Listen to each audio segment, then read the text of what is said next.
Creating a piece of work for AKQA. Basically they wanted to make a large pigeon, and this they wanted to look kind of dishevelled and a bit old, and as if it's a real London beat up pigeon. So we started creating it from polystyrene as an initial carving, just so we can get the bulk and the general look of it.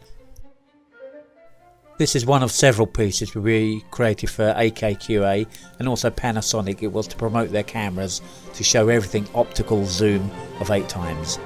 And here we are just using a standard bead, which is an FR grade bead, and which we always use just for safety, and we're scratching it back with nail brushes.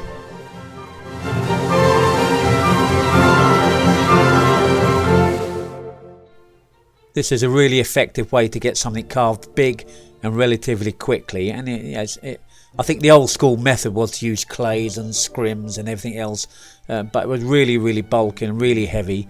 But this is really cost effective, and you get a very quick result in a very quick time, so yeah, nice.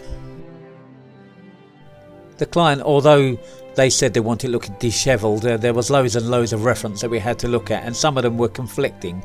So in the end we had to actually make a final choice of how it's going to look, how it's going to be standing, and even with a kind of crooked foot as if it's been sort of a bit diseased and old.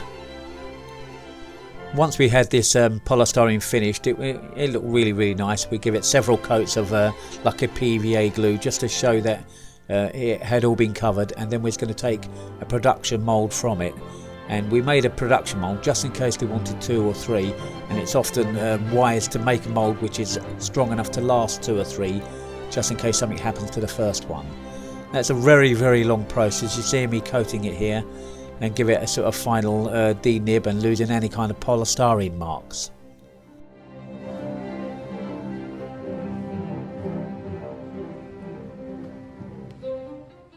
Once we're happy with the polystyrene stage, we go on to make a production mould, and this is in several pieces just so it can come off nice and clean, nice and easy for us to lay up and then rub down and even grind down the interior to make sure it's nice and smooth before we lay up the cast. We do exactly the same process with the feet, and this is a little more complicated, but we did make a fiberglass mould and some rubber inserts as well, just to make sure that we had all the detail that we wanted in the right places.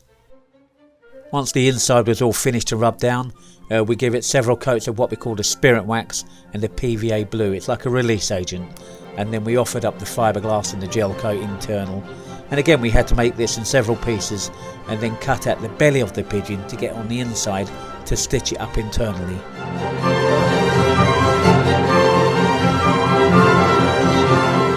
Here we are, you can see the scale of it really. There's one of my workers actually inside and stitching up the interior of the fiberglass and added metalwork structure on a massive plate so it could be held down, and the metalwork went up through its legs. So when it went on display in London, it was really strong and it couldn't be moved. We had it airbrushed and painted. It looked really nice, and I think the client was extremely happy. Here we have the foot. It also had a code on it which related to the cameras in situ. Also, when it went outside, I give it several layers of glaze so the paintwork didn't tarnish at all and wasn't going milky, and it had a really lovely protective layer all round. It's a funny thing, but when making all these outscale projects or these outscale items, it's always a lovely thing. It feels like a kind of pop art sort of situation.